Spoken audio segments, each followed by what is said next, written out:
The story of a small child who was born in a small village as an orphan and started to rule an entire country. Who shook the world powers and non-Muslim countries in his 25-year rule, which made terror-spreading countries like America and Israel tremble. What were the reasons and what were the things he did that played an important role in uncovering the global empires? What happened to a small child who started dreaming of establishing a government over an entire Islamic region from a small village? There came a time when he wrote the Holy Quran with his own blood, and when his downfall began, his own people hung him on the throne. What was the reason why the people hated him so much, or was the hand of world powers behind it in which a few people who were sold? Did they hang it on the board, or did the public play an important role in bringing it on the board? We are talking about Saddam Hussein, who was a great military dictator of Iraq and also the ruler of Iraq. We will try to find out who was Saddam Hussein and whose name was echoed in the world for more than 2 decades. And for what reason did he establish this coin of his, and why could he not establish this coin of his name? And in the eyes of those who say in this world, has it become a place of example? We will know whether Saddam Hussein was like what people know about him, or Saddam Hussein was different from him. They will also know whether Saddam Hussein was the owner of chemical weapons, or what were their interests in the US and some other countries conspiring to take over his country. And what benefits did they try to achieve, and were they successful in achieving their interests?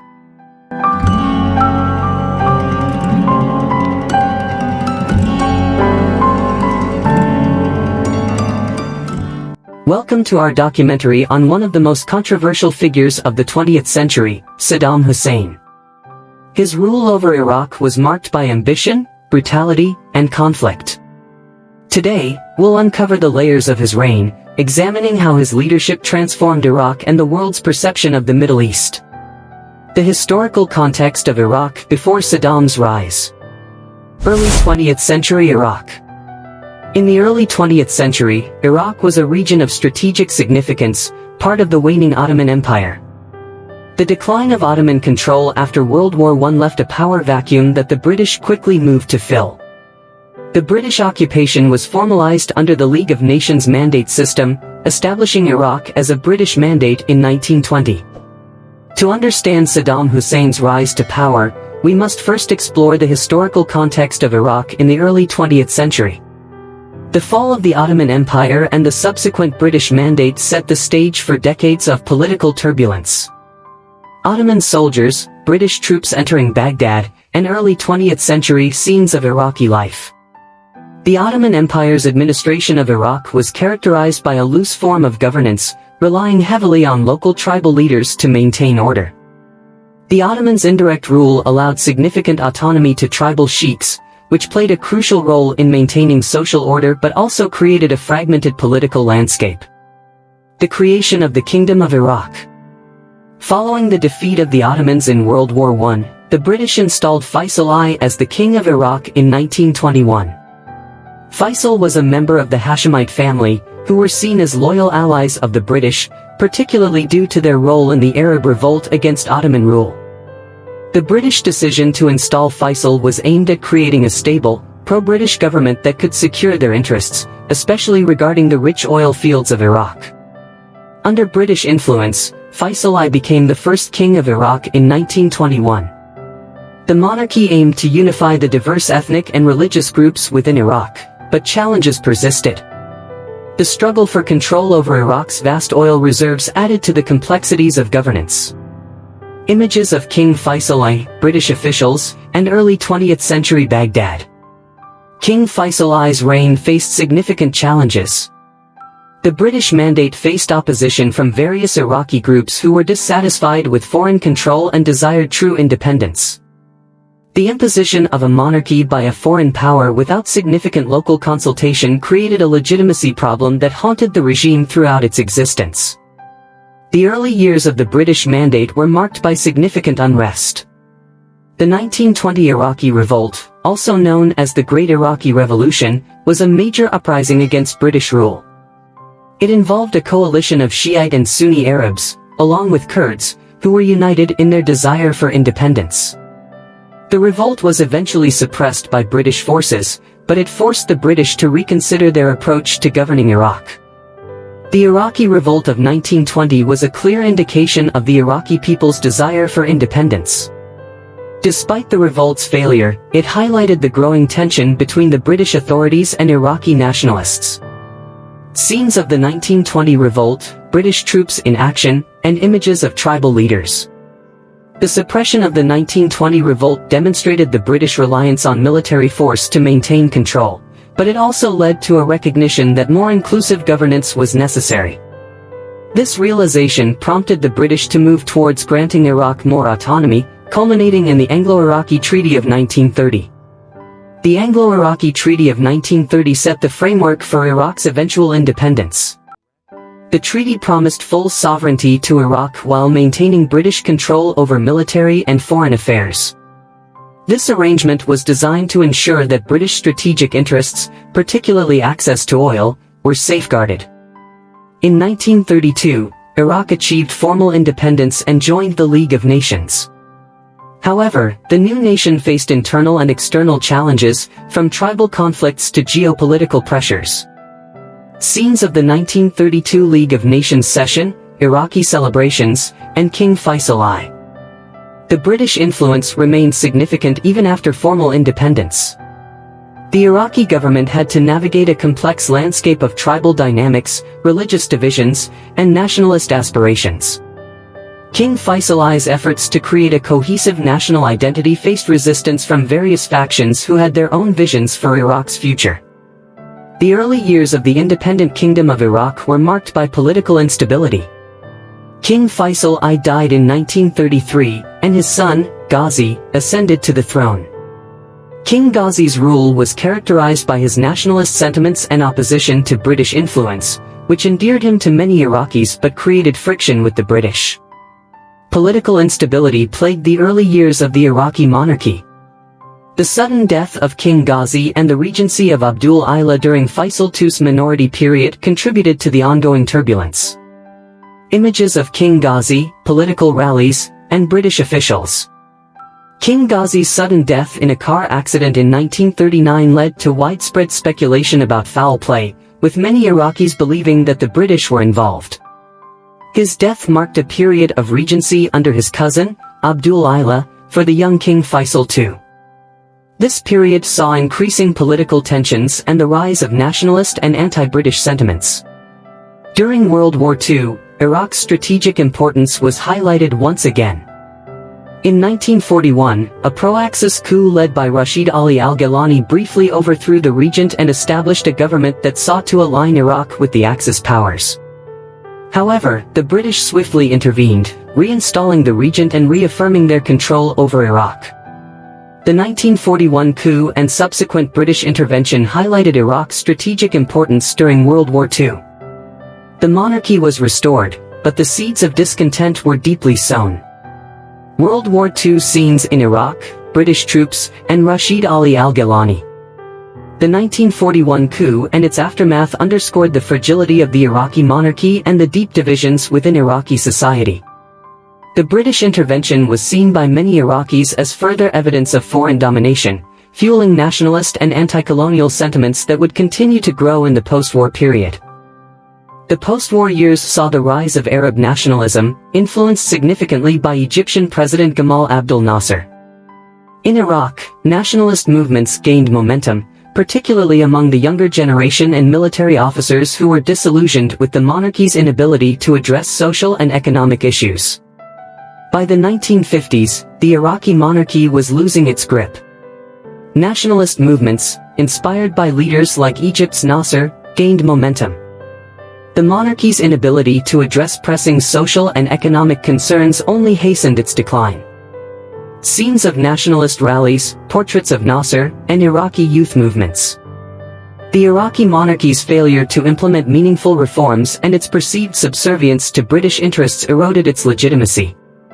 Economic disparities, lack of political freedoms, and the influence of Nasser's pan-Arab ideology created a fertile ground for revolutionary sentiments. The culmination of these tensions was the 1958 revolution. On July 14, 1958, a group of army officers, led by Brigadier General Abdul Karim Qasim and Colonel Abdul Salam Arif, overthrew the monarchy. The coup was swift and brutal, with King Faisal II, the regent, and other members of the royal family being executed. The 1958 revolution was a turning point in Iraqi history. The Hashemite monarchy was overthrown, and a republic was declared. Abdul Karim Qasim emerged as the new leader, promising to usher in a new era for Iraq. Scenes of the 1958 revolution, executions, and celebrations in the streets. The 1958 revolution marked a dramatic shift in Iraqi politics. The overthrow of the monarchy ended the Hashemite dynasty's rule and established Iraq as a republic. Qasim's government initially promised sweeping reforms, including land redistribution and nationalization of resources. However, internal divisions and external pressures soon challenged these aspirations. The post-revolution period saw significant political turmoil. The Ba'ath Party, founded on principles of Arab unity, socialism, and anti-imperialism, began to gain traction. The party's ideology, which emphasized the unification of Arab countries and the establishment of a socialist society, resonated with many Iraqis who were disillusioned with the existing political order. In the aftermath of the 1958 revolution, the Ba'ath Party emerged as a significant political force. Its vision of Arab unity and socialism appealed to many Iraqis seeking a new direction for their country. Early Ba'ath Party meetings, posters, and key figures like Michel Aflaq and Salah al-Din al-Baitar. The Ba'ath Party's growth was part of a broader regional trend towards Pan-Arabism. The party's founders, Michel Aflaq and Salah al-Din al-Baitar, were ideologues who believed in the creation of a single Arab nation. In Iraq, the Ba'athists sought to implement these ideas by mobilizing support among the urban middle class and the military. Despite its growing influence, the Ba'ath Party initially struggled to gain a foothold in Iraq's turbulent political landscape. The party's revolutionary rhetoric and clandestine activities made it a target for the ruling authorities. However, the Ba'athists persisted, using their network of dedicated activists to expand their influence. The Ba'ath Party's early years were marked by struggle and perseverance. Despite facing numerous challenges, the party's revolutionary ideals and grassroots organizing gradually built a base of support. Early Ba'ath Party meetings, political pamphlets, and street protests. The Ba'ath Party's ability to attract support from various segments of Iraqi society, including students, intellectuals, and military officers, was crucial to its survival and growth. The party's emphasis on discipline and ideological commitment helped it weather the challenges of the political environment. In 1963, the Ba'ath Party orchestrated a coup that brought it to power for the first time. The coup was marked by significant violence and the suppression of opposition groups.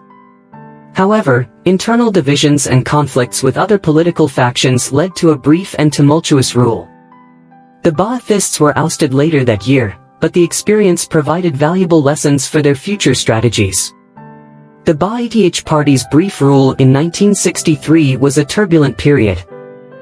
Despite their eventual ouster, the Ba'athists gained critical experience and insights that would shape their future endeavors. Scenes of the 1963 coup, Ba'ath Party leaders, and political turmoil. The 1963 coup exposed the challenges of governing a deeply divided country. The Ba'athists' inability to maintain unity and their harsh repression of opponents alienated many Iraqis.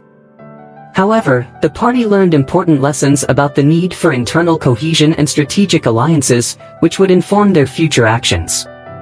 The turning point came in 1968 when the Ba'ath Party, through a combination of political maneuvering and military support, successfully staged another coup. This time, they were determined to solidify their hold on power. Key figures like Ahmed Hassan al-Bakr and his deputy, Saddam Hussein, played pivotal roles in the new regime. The Ba'ath Party's return to power in 1968 marked the beginning of a new chapter in Iraq's history. Leaders like Ahmed Hassan al-Bakr and Saddam Hussein were determined to establish a lasting regime. Scenes of the 1968 coup, Ba'ath Party leaders, and celebrations in Baghdad. The 1968 coup, known as the July 17th Revolution, marked a new phase in Iraqi politics. The Ba'athists, having learned from their past mistakes, focused on consolidating power and eliminating potential rivals. The regime implemented a series of measures to strengthen its control, including the establishment of a robust security apparatus and the purging of political opponents. Saddam Hussein, though not the official leader, quickly emerged as a central figure in the new Ba'athist regime. His role in the party's security apparatus and his ability to navigate the complex political landscape made him indispensable. Saddam's background, including his involvement in the failed 1959 assassination attempt on Prime Minister Qasim, had already marked him as a committed and ruthless Ba'athist. Saddam Hussein's early role in the Ba'athist regime showcased his political acumen and ruthlessness. As a key player in the party's security apparatus, he was instrumental in consolidating the regime's power. Saddam Hussein's speeches, Ba'ath party meetings, and scenes of public adulation. Saddam's rise within the Ba'ath party was characterized by his strategic use of loyalty and fear. He built a network of supporters within the party and the military, while also using the Mukhabarat, intelligence service, to monitor and suppress dissent. His ability to eliminate rivals and secure key alliances paved the way for his eventual ascendancy to the presidency. Throughout the 1970s, Saddam methodically consolidated power, positioning himself as the de facto leader of Iraq. By 1979, he officially assumed the presidency, marking the beginning of his authoritarian rule. Saddam's leadership style was characterized by a combination of populist rhetoric, brutal repression, and strategic economic policies. Saddam Hussein's rise to absolute power was a calculated and methodical process. By 1979, he had established himself as Iraq's undisputed leader, setting the stage for a reign marked by ambition and brutality. Saddam Hussein's speeches, Ba'ath party meetings, and scenes of public adulation. Saddam's consolidation of power involved a multifaceted strategy. He promoted economic development projects, particularly in the oil sector, to garner public support. At the same time, he used extreme measures to maintain control, including purges of party members, executions of perceived enemies, and the establishment of a pervasive surveillance state. Saddam Hussein's ascent to power was deeply intertwined with Iraq's turbulent history. From the fall of the Ottoman Empire to the rise of the Ba'ath party, each chapter set the stage for his authoritarian rule. In the coming sections, we will delve deeper into the complexities of his regime, examining the policies, conflicts, and legacy of Saddam Hussein's Iraq. Early life and rise to power of Saddam Hussein. Saddam Hussein, a pivotal figure in modern Middle Eastern history, rose from humble beginnings to become one of the most influential and controversial leaders of the 20th century. His journey from a small village in Iraq to the presidency of the country is a tale of ambition, political maneuvering, and the ruthless pursuit of power. Saddam Hussein was born on April 28, 1937, in the village of Al-Ajah, near Tikrit, in Iraq. His early years were marked by hardship and loss, as his father, Hussein al-Majid, died before his birth. Raised by his mother, Subha Tulfa al-Musalat, and his stepfather, Ibrahim Hassan, Saddam experienced the challenges of rural life in Sunni-dominated central Iraq. Despite these early hardships, Saddam Hussein showed signs of leadership and determination from a young age. Influenced by his uncle Karala Tulfa, who was a fervent nationalist and member of the Ba'ath party, Saddam developed a keen interest in politics and the plight of the Arab world. Saddam Hussein's education was sporadic due to financial constraints, but he managed to attend the nationalistic Al-Kar Secondary School in Baghdad. It was during his school years that he became deeply involved in Arab nationalist movements and anti-colonial activities. His exposure to the ideas of pan-Arabism and socialism, espoused by the burgeoning Ba'ath party, resonated deeply with Saddam. He joined the party and quickly rose through its ranks, driven by a desire to liberate Iraq from Western influence and establish a unified Arab state. In the early 1950s, Saddam Hussein actively participated in anti-government activities and was involved in an assassination attempt against Iraqi Prime Minister Abd al-Karim Qasim. The attempt failed, forcing Saddam to flee to Egypt, where he continued to engage in revolutionary politics and received military training. During his time in Egypt, under the influence of leaders like Gamal Abdel Nasser, Saddam Hussein further honed his political ideologies and strategies. He returned to Iraq in 1959, where his commitment to the Ba'athist cause deepened amidst ongoing political turbulence. The Ba'ath Party's revolution in 1963 briefly brought them to power, with Saddam Hussein playing a supportive role in the new government. However, internal factionalism and conflicts with other political groups led to the Ba'athists' ouster later that year. Despite the setback, Saddam Hussein's loyalty to the Ba'ath Party remained steadfast. He continued to navigate Iraq's volatile political landscape, solidifying his reputation as a capable and determined leader within the party. In July 1968, the Ba'ath Party, under the leadership of Ahmed Hassan al-Bakr and with significant strategic input from Saddam Hussein, orchestrated a bloodless coup that seized power in Iraq. This marked a turning point in Saddam's political career, propelling him into a position of prominence. Saddam Hussein's role as deputy chairman of the Revolutionary Command Council, RCC, and head of internal security cemented his influence within the new regime. He quickly became known for his organizational skills, strategic acumen, and ruthless pragmatism. Throughout the 1970s, Saddam Hussein consolidated his authority within Iraq's political and military structures. He purged potential rivals within the Ba'ath Party and extended his control over key institutions, including the military, intelligence agencies, and state bureaucracy. Saddam Hussein's leadership style was characterized by a blend of charisma, authoritarianism, and a cult of personality. He portrayed himself as a strong and visionary leader, capable of guiding Iraq through challenges and achieving national greatness. In 1979, Saddam Hussein formally assumed the presidency of Iraq, consolidating his position as the country's undisputed leader.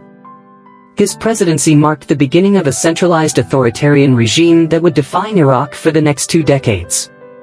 As president, Saddam Hussein wielded absolute power, overseeing all aspects of Iraqi governance, from domestic policies to foreign affairs. His regime was characterized by repression of political dissent, human rights abuses, and the suppression of opposition. Saddam Hussein articulated a vision for Iraq that combined Arab nationalism with socialist principles and a strong centralized state. His policies aimed at modernizing Iraq's infrastructure, expanding its industrial base, and bolstering its military capabilities. Under Saddam's rule, Iraq experienced significant economic growth fueled by oil revenues. However, his prioritization of military expenditures and centralized control contributed to societal inequalities and economic disparities. Despite his public persona as a formidable leader, Saddam Hussein's personal life and family dynamics played a significant role in shaping his decisions and policies. His marriages, children, and close circle of advisors influenced his governance style and political strategy. Saddam Hussein's family, particularly his sons Uday and Qusay, became notorious for their involvement in Iraqi politics and their brutal tactics in maintaining the regime's control. Saddam Hussein's leadership was marked by a pursuit of regional dominance and a desire to position Iraq as a leading power in the Middle East. His aggressive foreign policy, including the invasion of Iran in 1980 and later Kuwait in 1990, reflected his ambitions and geopolitical calculations. His confrontations with neighboring countries and the international community had profound consequences for Iraq and the broader Middle East, shaping regional dynamics and global perceptions. To maintain his grip on power, Saddam Hussein cultivated a cult of personality through propaganda, public spectacles, and controlled media. His image was omnipresent in Iraqi society, portraying him as a heroic leader and defender of Arab interests. The cult of personality served to reinforce loyalty to Saddam Hussein and the Ba'athist regime, while suppressing dissent and opposition. Despite his efforts to consolidate power, Saddam Hussein faced significant challenges throughout his presidency. Internal opposition from ethnic and religious minorities, as well as political dissidents within Iraq, posed threats to his regime's stability. His authoritarian rule and policies, including the use of chemical weapons against Kurdish civilians, drew international condemnation and exacerbated internal tensions. Saddam Hussein's rule left a profound and enduring impact on Iraq, the Middle East, and the wider world. His leadership style, characterized by authoritarianism, repression, and regional ambitions, reshaped Iraq's modern history and continues to influence geopolitical dynamics. His overthrow in 2003 by a US-led coalition marked the end of an era but also unleashed a new wave of instability and conflict in Iraq, highlighting the complexities of governance and nation-building in the Middle East. Saddam Hussein's early life and rise to power exemplify the complexities of leadership and ambition in a region shaped by history, culture, and ongoing conflicts. His legacy remains a subject of debate and analysis, offering insights into the challenges of governance, the impact of authoritarianism, and the enduring quest for stability and justice in Iraq. Saddam Hussein's leadership style and governance in Iraq. Saddam Hussein's tenure as president of Iraq from 1979 to 2003 was marked by a distinctive leadership style and a governance approach characterized by authoritarianism, centralization of power, and strategic pragmatism. His rule reshaped Iraq's political landscape and left a lasting impact on its society, economy, and international relations. Saddam Hussein's presidency heralded an era of authoritarian rule in Iraq, where he wielded absolute power over all aspects of governance. He centralized authority within the presidency, marginalizing political institutions and concentrating decision-making processes in his hands.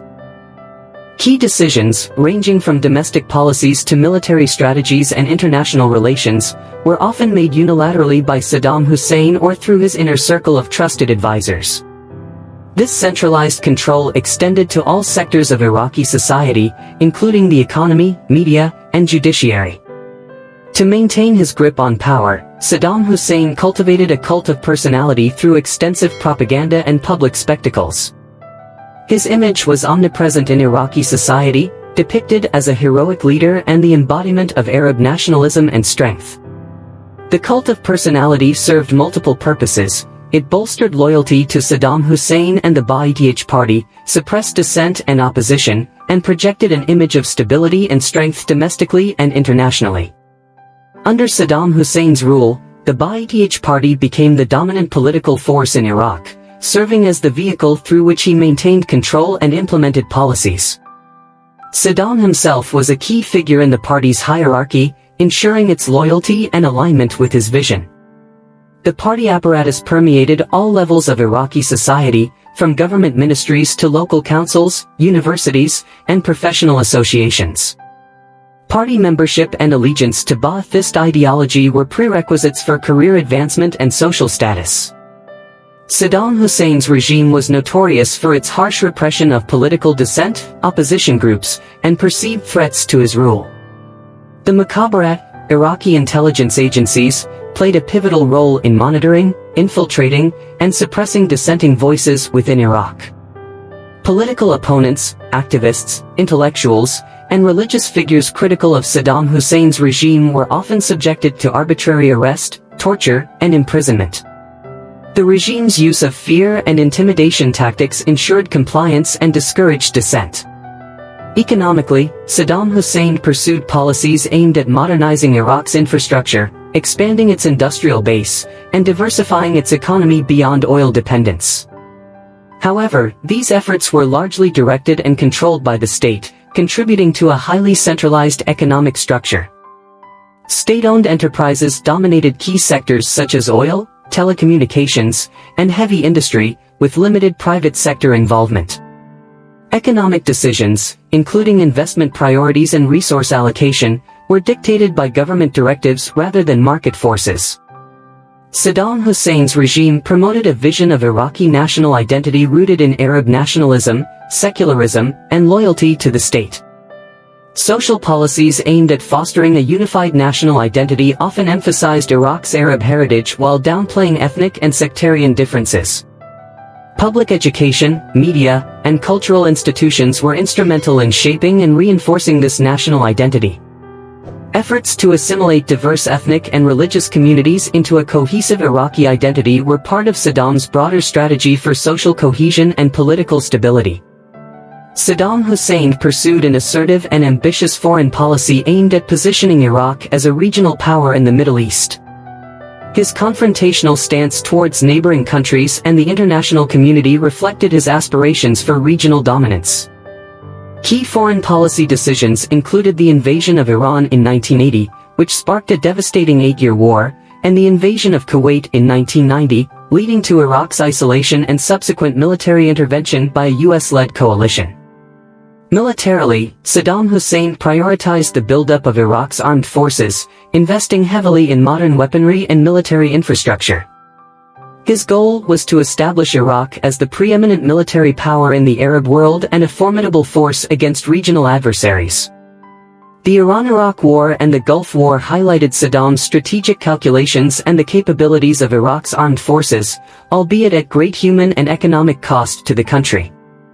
Saddam Hussein's regime was implicated in widespread human rights abuses, including the use of chemical weapons against Kurdish civilians during the Anfal campaign and suppression of uprisings by Shia Muslims in southern Iraq. These actions drew international condemnation and sanctions, further isolating Iraq diplomatically and economically on the global stage. Saddam Hussein's legacy is a subject of ongoing debate and analysis, reflecting the complexities of governance, authoritarianism, and regional geopolitics in the Middle East. His rule left a profound impact on Iraq's society, economy, and international relations. His overthrow in 2003 marked the end of an era but also unleashed a new chapter of instability and challenges in Iraq, underscoring the complexities of nation-building and governance in a diverse and fragmented society. Saddam Hussein's leadership style and governance in Iraq were defined by authoritarianism, centralized control, and strategic ambitions. His legacy continues to shape Iraq's trajectory and influence regional dynamics in the Middle East, leaving a lasting imprint on the country and its people. Saddam Hussein's policies towards ethnic and religious minorities in Iraq. Saddam Hussein's regime in Iraq was marked by complex and often contentious policies towards ethnic and religious minority groups. These policies shaped the socio-political landscape of Iraq, impacting communities such as Kurds, Shia Muslims, Assyrians, and others, influencing their rights, identities, and political participation. Iraq is a diverse nation with a rich tapestry of ethnic and religious communities. Kurds, Arabs, Turkmen, Assyrians, and others contribute to the country's cultural and social fabric. Religious diversity includes Shia Muslims, Sunni Muslims, Christians, Yazidis, and Mandaeans. Understanding Saddam Hussein's policies towards these groups requires examining both historical context and the dynamics of power within Iraq's political landscape. The Kurdish population in Iraq, primarily located in the northern regions, has a long history of seeking greater autonomy and recognition of their cultural and political rights.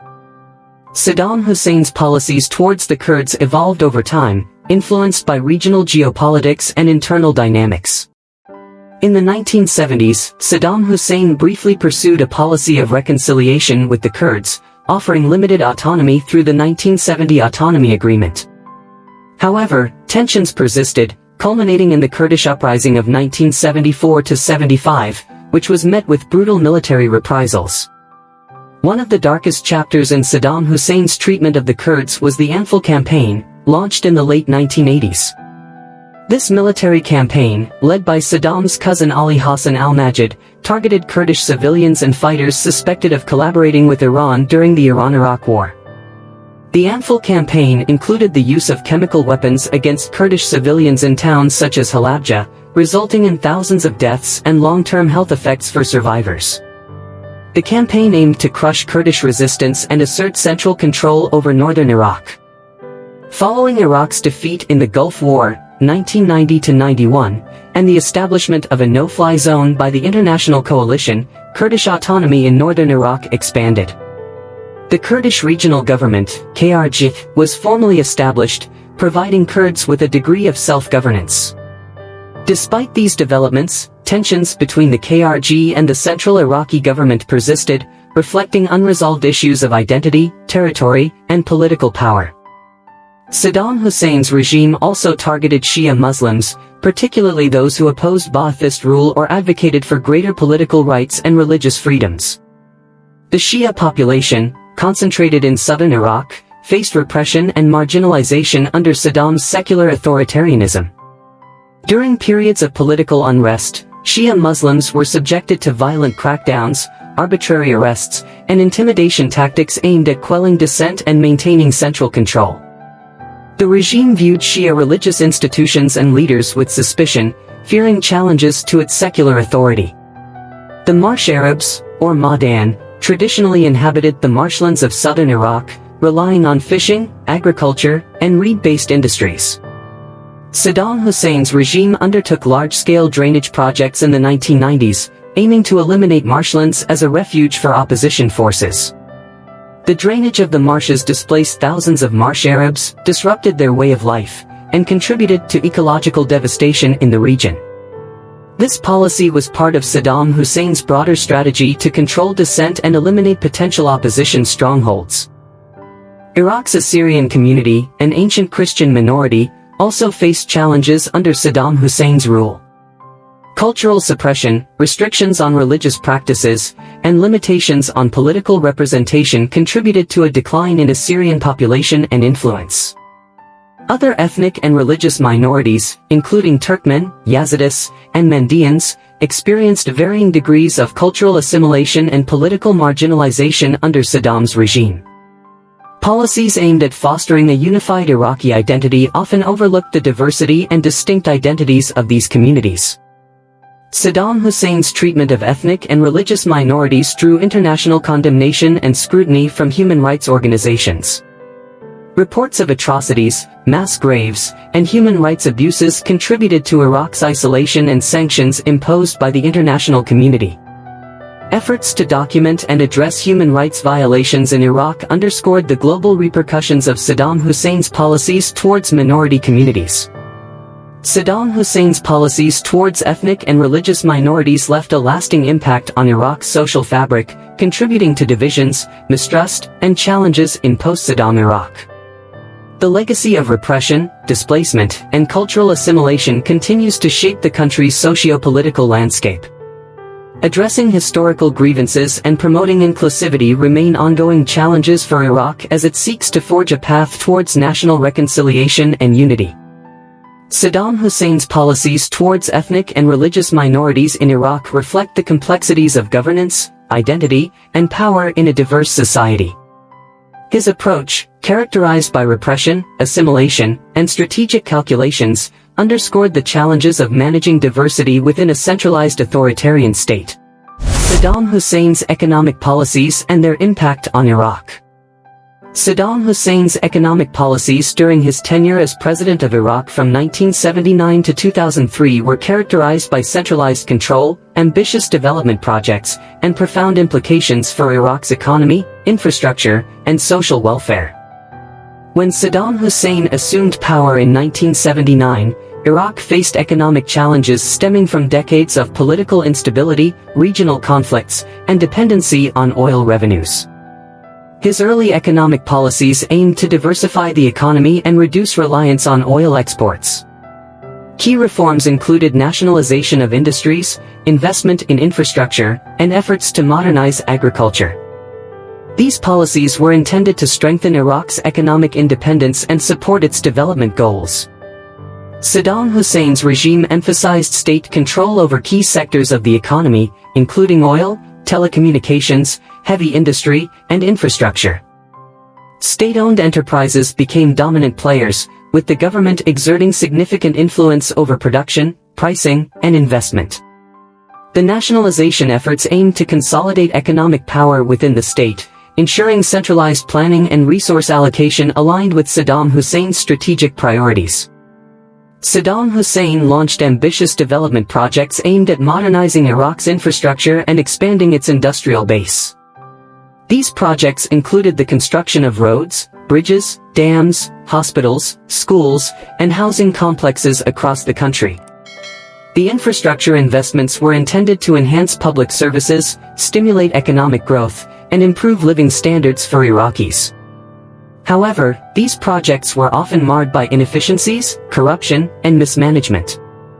Agriculture was a critical sector in Saddam Hussein's economic policies, as Iraq sought to achieve food security and reduce dependency on food imports. Government initiatives included land reforms, irrigation projects, and subsidies to support agricultural production. Despite efforts to bolster agricultural productivity, challenges such as water scarcity, environmental degradation, and the impact of international sanctions limited the effectiveness of these policies.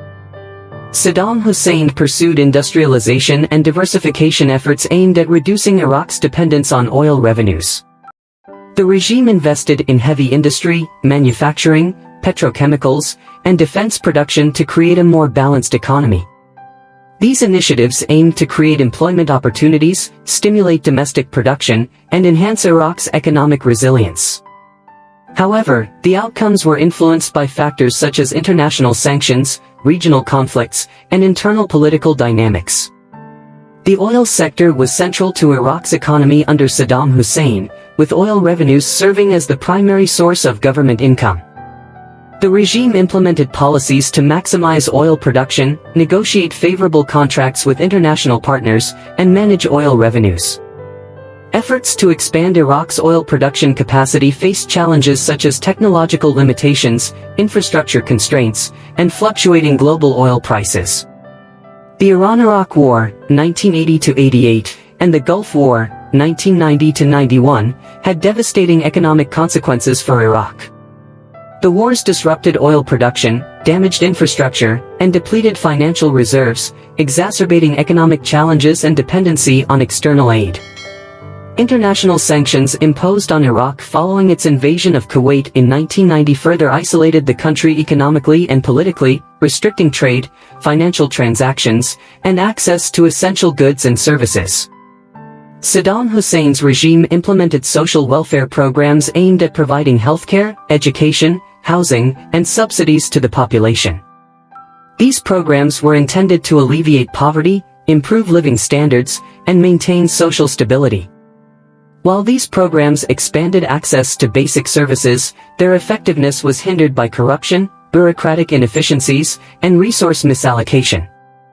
Economic policies under Saddam Hussein contributed to disparities in wealth and opportunities, with benefits often concentrated among loyalists and supporters of the regime. Patronage networks and crony capitalism reinforced economic inequality and hindered broader economic development. The nexus between political loyalty and economic advancement under Saddam Hussein's regime perpetuated a system of privilege and exclusion, limiting opportunities for social mobility and economic reform. Saddam Hussein's economic legacy in Iraq is complex, reflecting both achievements in infrastructure development and industrialization, as well as enduring challenges such as dependency on oil revenues, economic mismanagement, and the impact of conflict and sanctions. The aftermath of Saddam Hussein's regime has been characterized by efforts to diversify the economy, attract foreign investment, and address structural weaknesses while navigating political transitions and security challenges. Saddam Hussein's economic policies in Iraq were shaped by ambitions to modernize infrastructure, diversify the economy, and enhance national sovereignty. However, these efforts were tempered by regional conflicts, international sanctions, and systemic challenges that continue to impact Iraq's economic trajectory. The Iran-Iraq War and its consequences. The Iran-Iraq War, lasting from 1980 to 1988, was one of the longest and most devastating conflicts in the latter half of the 20th century. This war not only reshaped the geopolitical landscape of the Middle East but also had profound and far-reaching consequences for Iraq, Iran, and the broader international community. The origins of the Iran-Iraq War can be traced to a complex interplay of historical, territorial, and political factors. Tensions between Iraq and Iran had been simmering for decades, exacerbated by religious, ideological, and ethnic differences. Key causes of the conflict included territorial disputes over the Shatt al-Arab waterway, ideological rivalry between Saddam Hussein's secular Ba'athist regime and Ayatollah Khomeini's Islamic Republic, and broader regional power struggles. The war began on September 22, 1980, when Iraqi forces launched a surprise invasion of Iran, targeting key border cities and military installations. Saddam Hussein aimed to capitalize on Iran's post-revolutionary instability and assert Iraq's dominance in the region. Despite initial successes, Iraqi forces soon encountered fierce resistance from Iranian troops, who mobilized quickly to defend their homeland. The early phase of the war set the stage for a protracted and brutal conflict. By 1982, the war had devolved into a stalemate, characterized by trench warfare, extensive use of artillery, and high casualty rates. Both sides entrenched themselves along a static front line, resulting in a prolonged and grueling war of attrition. The stalemate underscored the determination of both Iraq and Iran to continue the fight, despite the enormous human and economic costs involved. One of the most horrific aspects of the Iran-Iraq War was the extensive use of chemical weapons by Iraqi forces.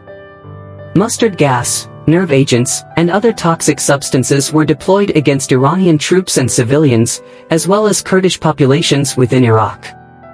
The use of chemical weapons violated international laws and conventions, drawing widespread condemnation and highlighting the brutality of the conflict. Human rights organizations documented numerous atrocities committed by both sides during the war. The Iran-Iraq War had a devastating impact on Iraq's economy and social fabric. The prolonged conflict drained financial resources, disrupted trade, and inflicted severe damage on infrastructure and industrial facilities. The war effort strained Iraq's economy, leading to increased debt, inflation, and austerity measures. The social impact was equally profound, with widespread displacement, loss of life, and psychological trauma affecting millions of Iraqis. Throughout the war, both Iraq and Iran employed a variety of military strategies and tactics, ranging from conventional battles to guerrilla warfare and strategic bombings. The conflict saw the use of advanced weaponry, including missiles, tanks, and aircraft. The military strategies evolved over the course of the war, reflecting changing objectives, resource constraints, and battlefield realities. Both sides sought to achieve decisive victories, but the conflict ultimately remained unresolved. Throughout the war, various diplomatic efforts were made to mediate a ceasefire and negotiate a settlement. The United Nations and other international actors played active roles in attempting to broker peace between Iraq and Iran. Despite numerous diplomatic initiatives, a lasting peace remained elusive until 1988. International involvement also included military and economic support for both sides, with countries such as the United States, Soviet Union, and regional powers playing strategic roles. The Iran-Iraq War finally came to an end on August 20, 1988, following acceptance of UN Security Council Resolution 598 by both Iraq and Iran. The ceasefire marked the cessation of hostilities but left many issues unresolved. The resolution of the conflict involved complex negotiations and confidence-building measures, as both sides grappled with the war's legacy and sought to restore stability. The humanitarian consequences of the Iran-Iraq War were immense, with millions of people displaced, injured, or killed. Post-war reconstruction efforts aimed to rebuild infrastructure, provide medical care, and address the needs of affected populations. Rebuilding Iraq after the war required significant resources and international cooperation. The war's long-term impact on health, education, and social services continued to affect Iraqi society for years to come.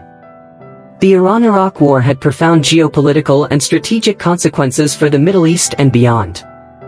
The conflict altered regional power dynamics, influenced foreign policy decisions, and reshaped alliances. The war's outcome influenced subsequent events, including the Gulf War of 1990–91 and the broader geopolitical landscape of the Middle East, highlighting the interconnectedness of regional conflicts. The legacy of the Iran-Iraq War continues to be felt in both Iraq and Iran, shaping national narratives, political discourse, and collective memory. The conflict's lessons and experiences remain relevant for understanding contemporary issues in the region. Reflecting on the Iran-Iraq War provides valuable insights into the complexities of war, the resilience of affected communities, and the importance of diplomatic efforts to prevent and resolve conflicts. The Iran-Iraq War was a defining moment in the histories of both Iraq and Iran, leaving a lasting imprint on their societies, economies, and geopolitical landscapes. Understanding the war's causes, events, and consequences is crucial for comprehending the broader context of Middle Eastern politics and international relations. Gulf War and its aftermath. The Gulf War, also known as Operation Desert Storm, was a significant and transformative event in the history of Iraq and the wider Middle East. It began on August 2, 1990, when Iraq, under the leadership of Saddam Hussein, invaded its smaller, oil-rich neighbor Kuwait. The invasion was driven by multiple factors, including Iraq's dire economic situation following the costly Iran-Iraq War, disputes over oil production and pricing, and territorial claims. Saddam Hussein's regime sought to annex Kuwait, which he accused of exceeding oil production quotas and driving down prices, harming Iraq's economy. The invasion prompted swift international condemnation and led to the formation of a broad coalition led by the United States, sanctioned by the United Nations.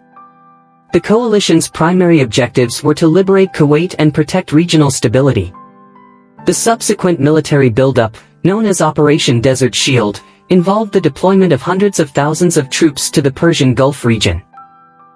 On January 17, 1991, Operation Desert Storm commenced with a massive aerial bombardment campaign against Iraqi military targets and infrastructure.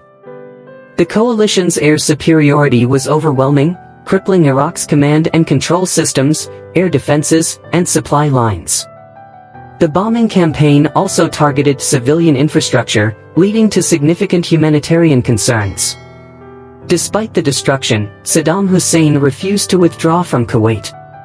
The ground assault began on February 24, 1991, and lasted only 100 hours.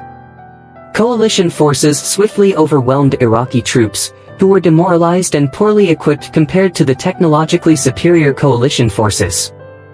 The rapid advance led to the liberation of Kuwait on February 27, 1991. The war inflicted heavy casualties on Iraqi forces, with estimates ranging from 20,000 to 35,000 soldiers killed. Additionally, the conflict caused substantial collateral damage, with thousands of Iraqi civilians losing their lives and many more suffering from the destruction of infrastructure and essential services. In the aftermath of the Gulf War, Iraq faced severe political, economic, and social challenges. The United Nations imposed stringent economic sanctions aimed at compelling Iraq to disarm and comply with international resolutions. These sanctions had a devastating impact on the Iraqi population, leading to widespread poverty, malnutrition, and a collapse of public services. The sanctions regime was intended to pressure Saddam Hussein's regime but often exacerbated the suffering of ordinary Iraqis. Domestically, the war and subsequent sanctions weakened Saddam Hussein's grip on power, leading to uprisings in the Kurdish north and the Shia south. The regime brutally suppressed these rebellions, resulting in further loss of life and displacement. The Kurdish population in particular faced severe reprisals, leading to a humanitarian crisis that prompted international intervention and the establishment of no-fly zones to protect Kurdish and Shia populations. The Gulf War also had significant geopolitical ramifications. It marked the first major post-Cold War military intervention by the United States, demonstrating its global military dominance and willingness to use force to protect its interests and uphold international law. The war strengthened U.S. ties with Gulf Arab states, leading to a sustained military presence in the region, which became a point of contention in subsequent years. For Saddam Hussein's regime, the war solidified Iraq's status as a pariah state. The destruction of military and civilian infrastructure, coupled with the ongoing sanctions, crippled Iraq's economy. The regime's defiance of UN resolutions, particularly regarding weapons of mass destruction, WMD, continued to isolate Iraq diplomatically and economically throughout the 1990s. The Gulf War's legacy is complex. On one hand, it demonstrated the effectiveness of international coalitions in reversing aggression and upholding international law. On the other hand, the prolonged suffering caused by sanctions, the human cost of the conflict, and the unresolved political issues in Iraq laid the groundwork for future instability. The continued presence of U.S. troops in the region and the perception of Western interference fueled anti-American sentiment and contributed to the rise of extremist groups. The war also had long-term implications for regional security dynamics, influencing the strategies and alliances of Middle Eastern states. In the broader context of Saddam Hussein's rule, the Gulf War was a pivotal moment that exposed the vulnerabilities of his regime. It highlighted the limits of Iraq's military capabilities and the consequences of aggressive foreign policy. Despite the immediate military defeat, Saddam Hussein managed to retain power, largely through brutal repression and a combination of propaganda and fear. The war and its aftermath deepened the suffering of the Iraqi people and entrenched the regime's authoritarian rule. Saddam's ability to maintain control in the face of internal and external pressures was a testament to the regime's resilience and ruthlessness. However, the ongoing hardships faced by the Iraqi population and the continued international isolation set the stage for future conflicts and ultimately contributed to the regime's downfall in 2003. In conclusion, the Gulf War was a defining event that reshaped Iraq's political landscape and had far-reaching consequences for the Middle East and the international community. It highlighted the perils of aggressive expansionism and the complexities of international intervention. The war's aftermath underscored the profound human and economic toll of conflict and sanctions, leaving a legacy of suffering and instability that continued to impact Iraq for decades. Understanding the Gulf War and its aftermath is crucial for comprehending the broader narrative of Saddam Hussein's rule and the enduring challenges faced by Iraq in its quest for stability and recovery. Iraq War and the fall of Saddam Hussein. The Iraq War, also known as the Second Gulf War, began on March 20, 2003, and marked the culmination of years of tension between Iraq and the international community.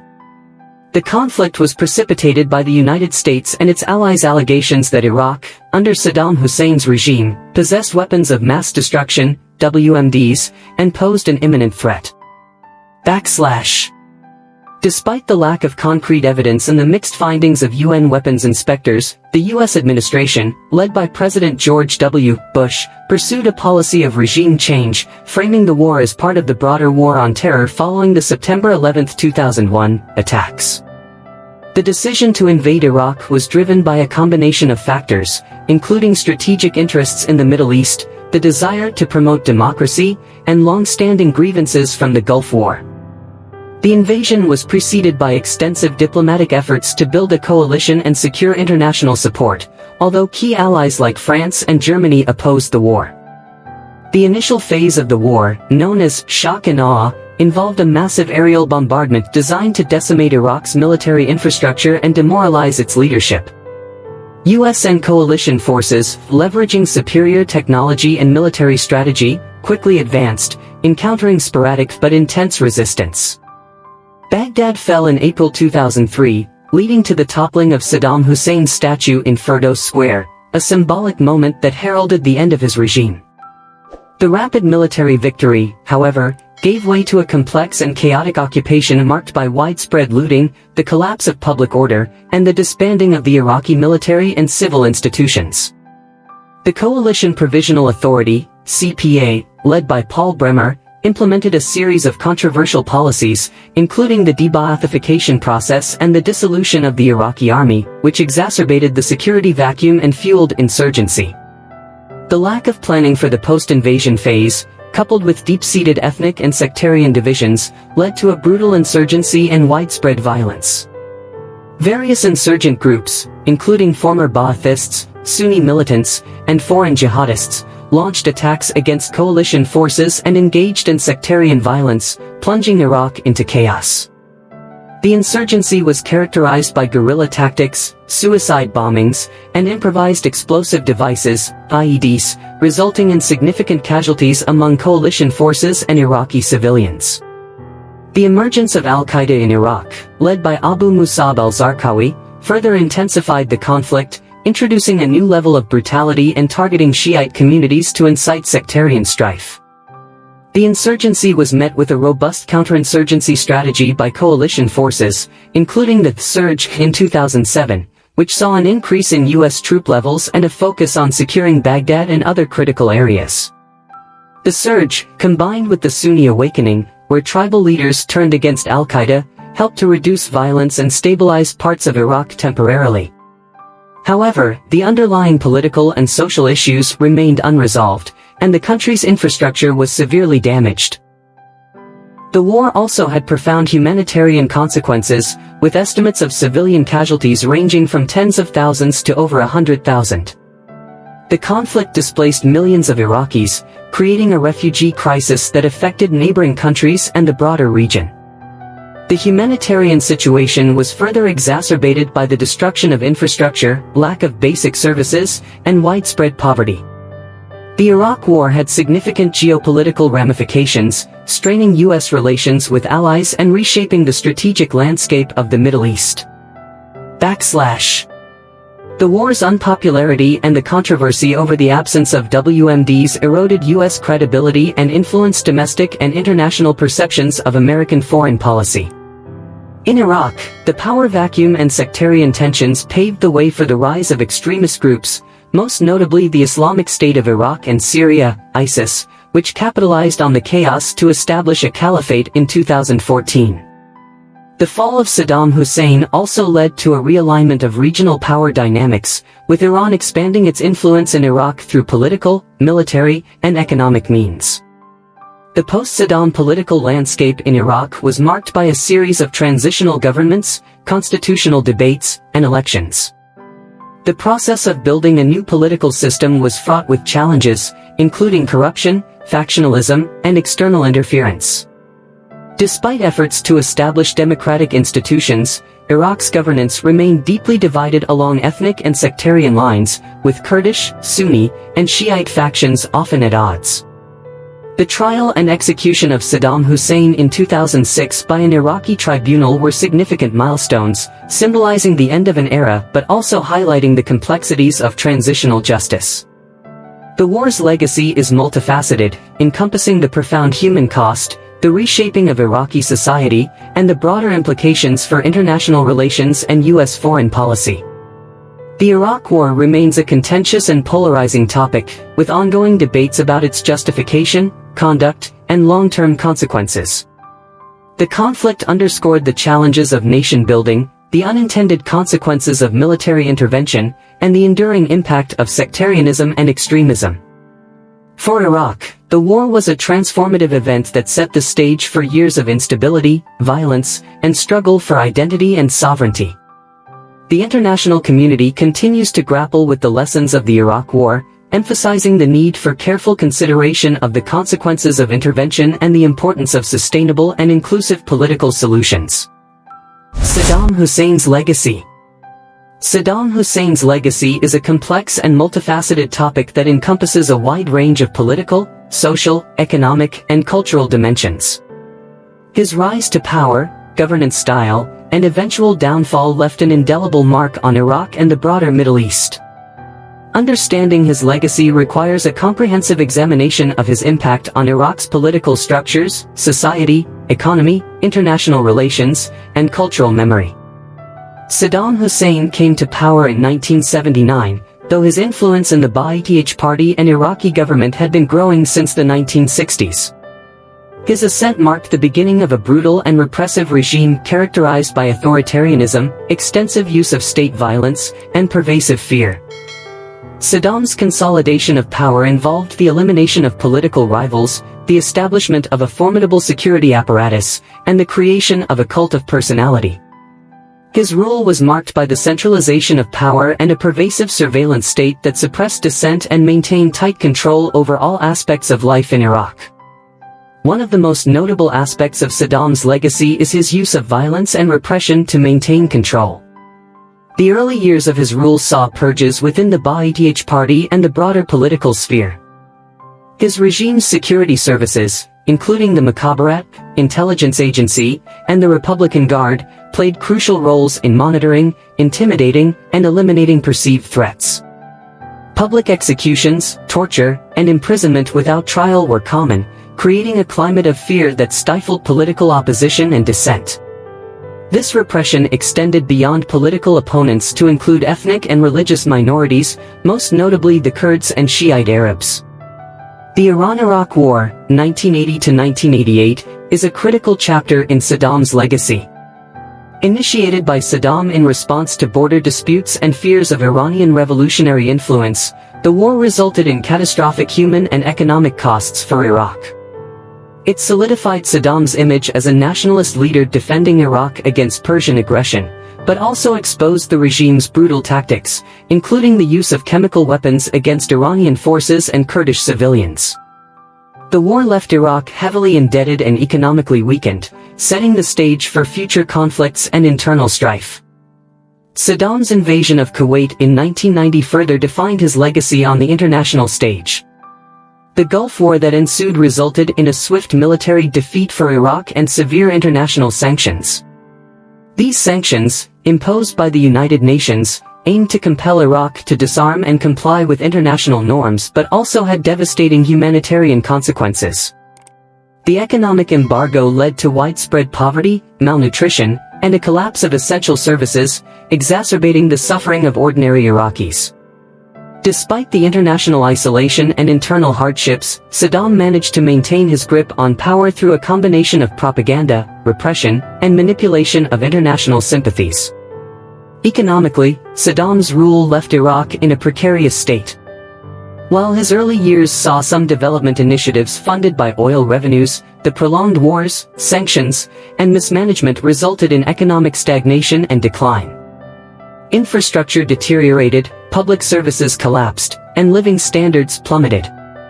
Corruption and patronage became endemic, with the regime funneling resources to loyalists and cronies while the broader population suffered. The Oil for Food program, introduced in 1995 to alleviate the impact of sanctions, was marred by corruption and inefficiency, further illustrating the regime's prioritization of survival and control over the well-being of its citizens. Socially and culturally, Saddam's regime attempted to forge a unified Iraqi identity through a combination of nationalism and historical revisionism. Propaganda portrayed Saddam as a modern-day Nebuchadnezzar, a protector of Arab unity and Islam. However, these efforts often masked the deep-seated ethnic and sectarian divisions within Iraqi society. The regime's policies toward the Kurds and Shiite Arabs, including campaigns of genocide and suppression, left lasting scars and fueled long-term resentment and divisions. The Anfal campaign against the Kurds in the late 1980s, which involved mass killings, forced relocations, and the use of chemical weapons, is one of the most egregious examples of the regime's brutality and has been classified as genocide.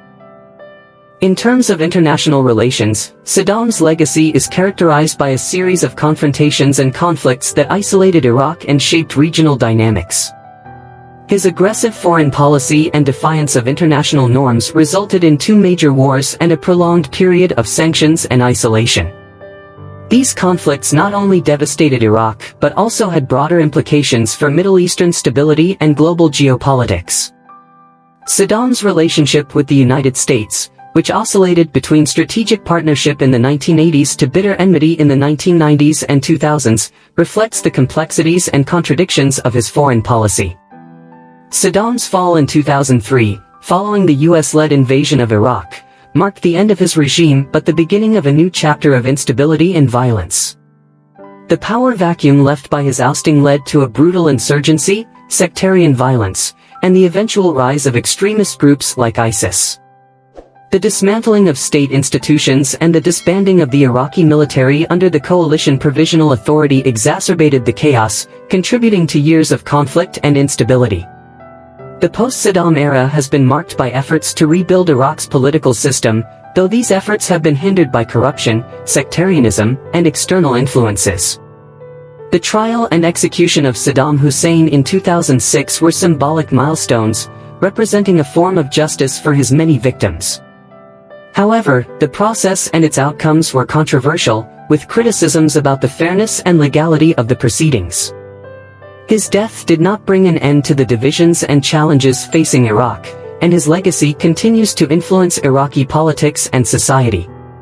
Culturally, Saddam's legacy is remembered in various ways by different segments of Iraqi society and the international community. For many Iraqis, especially those who suffered under his regime, he is remembered as a tyrant and oppressor.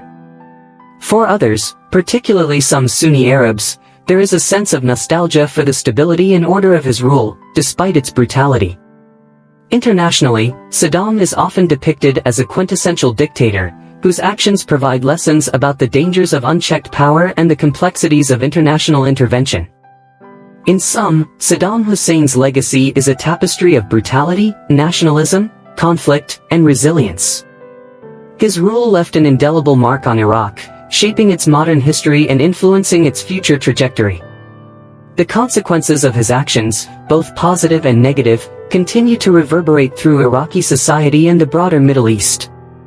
Understanding his legacy requires a nuanced examination of the interplay between his personal ambitions, the political and social context of Iraq, and the broader international environment.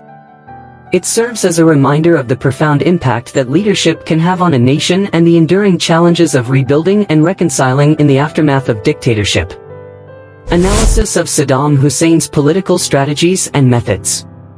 Saddam Hussein's political strategies and methods were shaped by a blend of ideological fervor, ruthless pragmatism, and a keen understanding of power dynamics.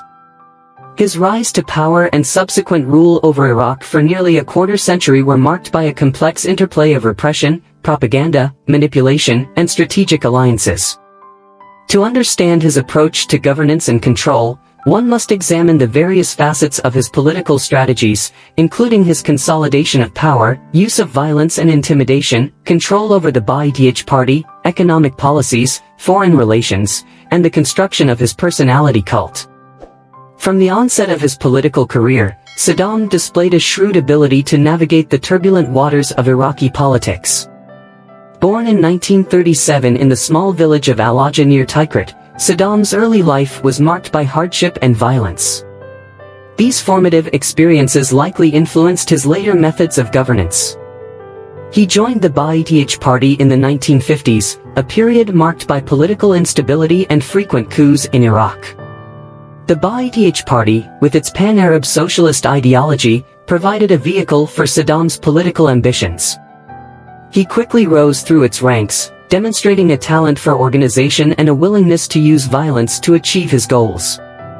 Saddam's consolidation of power began in earnest in 1968 when the Ba'ath Party seized control of Iraq in a coup. Though he initially served as deputy to President Ahmed Hassan al-Bakr, Saddam was the true power behind the throne. He meticulously built a network of loyalists within the party and the military, positioning himself as the indispensable enforcer of Ba'athist rule. By the time he formally assumed the presidency in 1979, Saddam had already established a formidable base of power. His consolidation of power was marked by a series of purges targeting potential rivals within the party, the military, and broader society. The infamous 1979 purge, where Saddam publicly accused several high-ranking officials of treason, was a calculated display of brutality designed to eliminate dissent and solidify his control.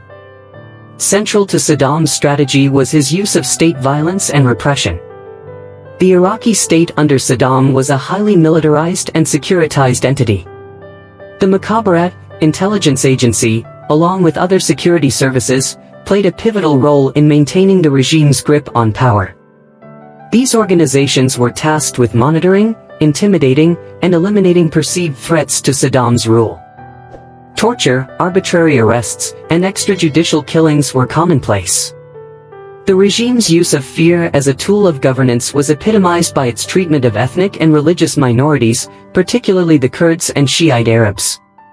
The Anfal campaign against the Kurds in the late 1980s, which included the use of chemical weapons and mass executions, was one of the most egregious examples of state violence under Saddam. Propaganda and the construction of a personality cult were also central to Saddam's political strategy. The regime controlled the media and used it to project an image of Saddam as a strong, benevolent leader and protector of the nation. Public displays, such as statues and portraits of Saddam, were ubiquitous, and state-run media glorified his achievements and portrayed him as a modern-day savior of Iraq. This personality cult served to legitimize his rule and create a sense of loyalty and fear among the populace. The Ba'ath Party's ideological apparatus was also mobilized to instill a sense of nationalist and socialist fervor, promoting the idea that Saddam's leadership was essential for the progress and unity of Iraq. Saddam's control over the Ba'ath Party was another crucial element of his political strategy. The party was not just a political organization but a tool of state control. Saddam restructured the party to ensure its loyalty to him personally. Party membership became a means of accessing state resources and privileges, creating a patronage network that bound the party's fortunes to Saddam's survival. The party's ideology, which emphasized Arab unity, socialism, and anti-imperialism, was also tailored to reinforce Saddam's image and policies. Through the Ba'ath Party, Saddam sought to create a monolithic political culture that suppressed alternative viewpoints and centralized power in his hands. Economically, Saddam's policies were marked by a blend of state control and attempts at modernization. In the early years of his rule, Iraq's oil wealth was used to fund ambitious development projects, including infrastructure, education, and healthcare. These efforts were aimed at building a modern, industrialized state and securing popular support. However, the economic landscape of Iraq under Saddam was also characterized by corruption, mismanagement, and the prioritization of military spending over civilian needs. The prolonged Iran-Iraq War, 1980 to 1988, and subsequent Gulf War, 1990 to 1991, drained Iraq's resources and left the economy in tatters. Sanctions imposed by the United Nations in the 1990s further exacerbated economic hardships, leading to widespread poverty and suffering among the Iraqi population. Despite these challenges, Saddam's regime maintained a tight grip on the economy, using state resources to reward loyalists and ensure the survival of the regime. Saddam's foreign policy was characterized by a combination of aggression, opportunism, and pragmatism.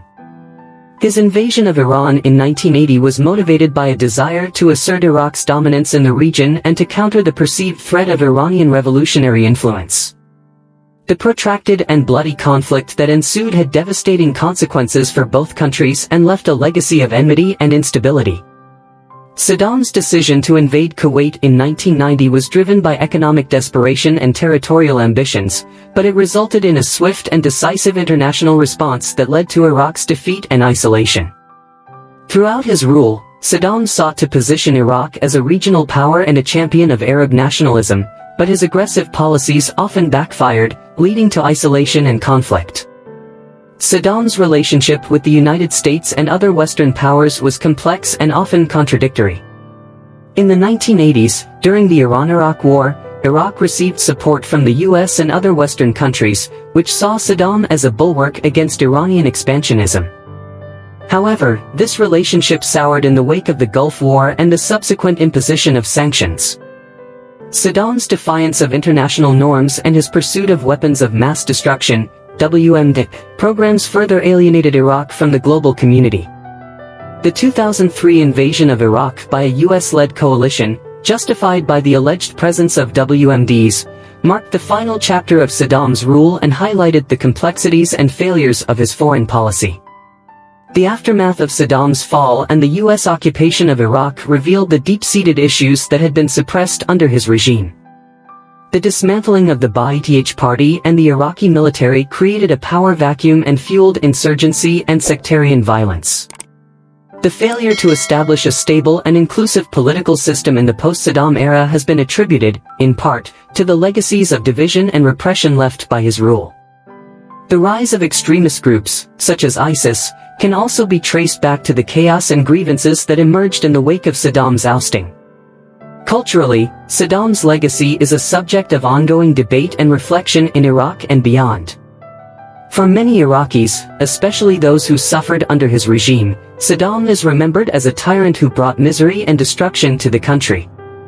However, there are also segments of the population, particularly among some Sunni Arabs, who view his rule with a degree of nostalgia, recalling a time of relative stability and national pride. The complexities of his legacy are reflected in the varying narratives and memories that persist in Iraqi society. In conclusion, Saddam Hussein's political strategies and methods were characterized by a ruthless pursuit of power, extensive use of state violence, control over the Ba'ath Party, and the construction of a personality cult. His economic and foreign policies were marked by ambitious but often misguided initiatives that ultimately led to economic decline and international isolation. The legacy of his rule is a complex and multifaceted one, encompassing both the immediate impact of his governance and the long-term consequences for Iraq and the broader region. Understanding Saddam's approach to power and governance provides crucial insights into the challenges and dynamics of authoritarian rule and its enduring impact on society.